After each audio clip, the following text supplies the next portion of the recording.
बिस्मिल्लाहिर्रहमानिर्रहीम। अस्सलाम वालेकुम। लाखों करोड़ों दुरूद मोहम्मद सल्लल्लाहु अलैहि वसल्लम के नाम पर। दोस्तों, शाहिल केयर में खुशामदीद।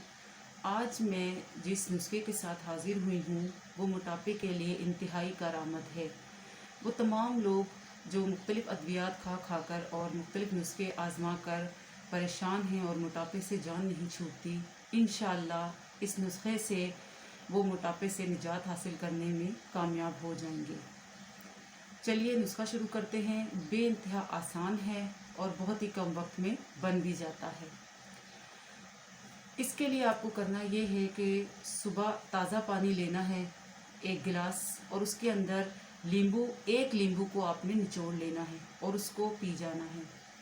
ताज़ा पानी लें 1 गिलास और उसके अंदर नींबू के रस को निचोड़ के डाल देना है और उसको पी लेना है निहार में, और 15 से 20 मिनट के बाद आप नाश्ता कर सकते हैं। इसी नुस्खे को अगर आप सर्दियों में इस्तेमाल करना शुरू करते हैं या करना चाहते हैं तो उसके लिए आपको गिलास पानी लेना है एक, लेकिन उसको नीम गर्म कर लेना है, ठंडा नहीं इस्तेमाल करना।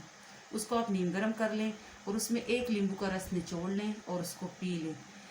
40 दिन तक मुसलसल कंटिन्यूसली, आपने एक दिन भी नागा नहीं करना, चाहे गर्मियों में करें चाहे सर्दियों में करें। 40 दिन मुसलसल आपने इस नुस्खे को इस्तेमाल करना है और उसके बाद इंशाअल्लाह ताला आप अपनी आंखों से वाज़ेह फ़र्क देखेंगे।